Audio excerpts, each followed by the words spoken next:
gudoomiyaha guddiga madaxa bannaan ee dib u eegista dastuurka federaalka Marwa Caasho Geelle Diiriye ayaa maanta ku dhawaaqday inay bannaysay xilkii ay u haysay ummadda Soomaaliyeed iyadoo sababaysay arrimo ay ka mid yihiin suurtagalnimada dhamaystirka dastuurka iyadoo ay duruufo adag oo xagga siyaasadda ay ka jiraan dalka. Caasho Geelle ayaa hadalkan ka sheegtay hoyga ay ka degan tahay magaalada Gaalkacyo ee xarunta gobolka Mudug.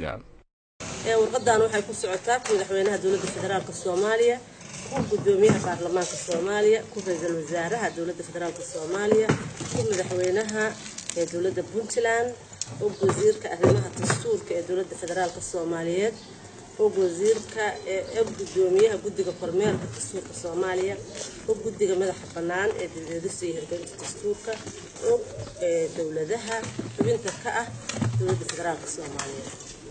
ujeedo qanayn xubinnimadii guddiga madaxa bannaan ee dib u eegista iyo hirgelinta dastuurka. intaasi kadib ayaa Marwa Caasho waxay qeexday sababaha ay xilkan u bannaysay iyadoo ay hor yaalaan howlo qaran oo u baahan dhabar adeeg. sidoo kale ma rabo in aan gaar u eedeeyo qof ama koox gaar ah xataa haddii ay jiraan.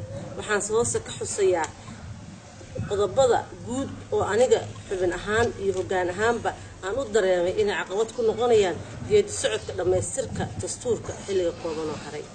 waxaa aad iila weyn oo iila culus in shacabkayga oo rajo weyn iga qabay aysan ku hungoobin filashadooda gaari waayaan, taasina mustaqbalkayga ay baalmadow ku noqoto. waxaan hoosta ku soo xusay dhowr qodob oo ka mid ah kuwii aan ka walaacay in aan sii hayo mas-uuliyadda aan maanta xubinnimadeeda bannaynayo.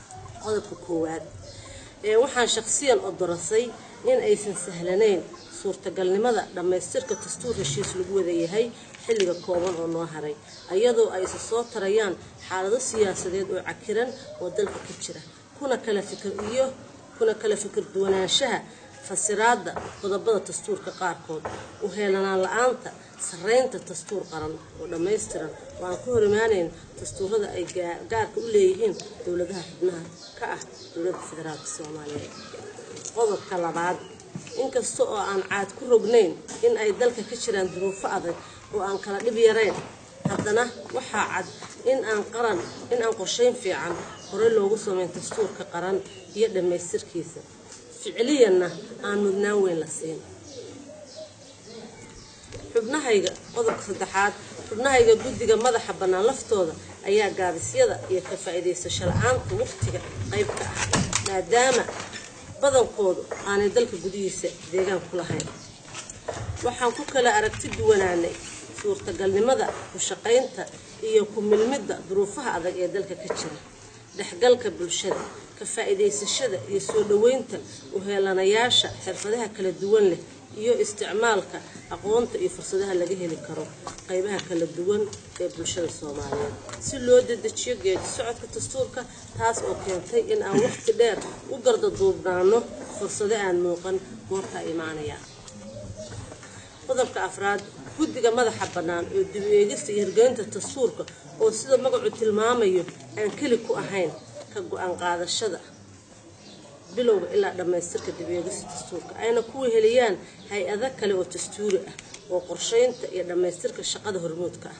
ha yeeshee marka gaabis yimaado, cidda kaliya oo farta lagu fiiqayaa oo mas-uuliyadda fashilka qaadi doonta ay noqonayso guddiga madaxa bannaan ee dib u eegista iyo hirgelinta dastuurka oo loo egmaday dib u eegista oo aan gudoomiyaha ka ahay.